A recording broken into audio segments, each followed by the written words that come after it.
আউযুবিল্লাহি মিনাশ শাইতানির রাজিম বিসমিল্লাহির রহমানির রহিম আসসালামু আলাইকুম ওয়া রাহমাতুল্লাহি ওয়া বারাকাতুহু। দেশ ও প্রবাসে যারা ভিডিও দেখতেছেন আল্লাহর রাস্তায় ফি সাবিলিল্লাহ ভিডিও বেশি বেশি আল্লাহর রাস্তায় শেয়ার দেবেন। প্রথম কথা হলো আমি যে বিল্ডিংটার মধ্যে দাঁড়িয়ে নিয়েছি এটা হলো একটা মাদ্রাসা, মানে আলেম তৈরির ফ্যাক্টরি। কৃষক যদি মাঠে ধান না ফলায় তাইলে কিন্তু চাউল আর পাওয়া যাবে না, খাওয়া যাবে না। তো এইখান থেকে যদি আলেম তৈরি না হয়, মসজিদের মেম্বারে ভাইয়া যে কোরআন হাদিসের কথা কইবেন, আলেম কিন্তু খুঁজে পাওয়া যায় না। বাপের জানাজা পড়ে লোক পাইবেন না, মায়ের জানাজা নামাজে লোক পাইবেন না, মিলাদ মাহফিল করার কোনো লোক পাইবেন না। জাহান্নামের পথ থেকে যে জান্নাতের দিকে নেবে এই রাস্তা আর খুঁজে পাবেন, কারণ আলেম তৈরি হতে পারবে না।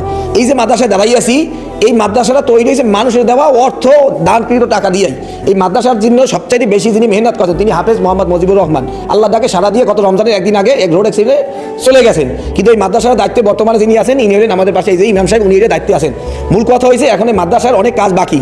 উনি থাকা অবস্থায় কীভাবে এই মাদ্রাসাটার উন্নয়ন করতেন কেউ জানতো না, কিন্তু বাংলাদেশের বিভিন্ন জায়গায় ওনার ছাত্র ছিল, তাদের কাছে ফোন করিয়া বালি সিমেন্ট রড এভাবে আনছে, এই পর্যন্ত মাদ্রাসাটারে তৈরি করছে আল্লাহর হুকুমে। কিন্তু বর্তমানে মাদ্রাসার কাজ অনেক যে বাকি আছে, যে যা পারছে দান করছে। এই মাদ্রাসায় বর্তমানে যে কাজ চলমান যেটা বাকি আছে, সেখানে সিমেন্ট দরকার সর্বপ্রথম যে ঝামেলা, তারপরে গ্রিল দরকার, জালনা দরকার, দরজা দরকার। দেশ ও প্রবাসী যারা দেখতেছেন আপনাদের কাছে অনুরোধ রইল, টাকা পয়সা ধন সম্পদ কিন্তু কেউ কয় বলে নিতে পারে না ভাই। আপনি চিন্তা করে দেখেন, আপনার সন্তানের জন্য টাকা পয়সা ধন সম্পদ রাখতে দেবেন, সন্তান যে আপনার জন্য কবরের পাশে দোয়া করবে, হ্যাঁ আপনি গ্রানি দিতে পারেন না। তবে একটা কথা, মসজিদ মাদ্রাসা এতিমখানা ইল্লাবরি যে দান করেন, এই ছাত্ররা এখানে লেখাপড়া করবে, কোরআন হাফেজ হইবে এবং আপনাদের জন্য দোয়া করবে।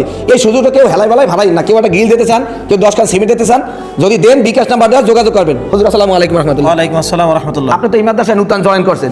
এখন মাদ্রাসা আসলে যে মাদ্রাসার যে ইমাম সাহেব ছিল আপনার মধ্যে চলে যাওয়ার পর কাজ তো অনেক পরিষেবাদি বাকি আছে। এখন বর্তমান কি কি সমস্যা ফেস করতেছেন আপনি? আমি এখন সমস্যা ফেস করতেছি। আমাদের মাদ্রাসা নুরানি বিভাগের জন্য এই 2 তলাটা প্রয়োজন। এই 2 তলাটায় আমাদের জানলা নাই, আমাদের আস্তরের জন্য অনেক জায়গা বাকি, সিমেন্ট নাই। যদি কোনো সহৃদয় ব্যক্তি থাকে তাহলে আমাদের এই যে নাইম ভাই বিকাশ নাম্বার যদি পাঠিয়ে দেন তাহলে আমরা এটা পাবো।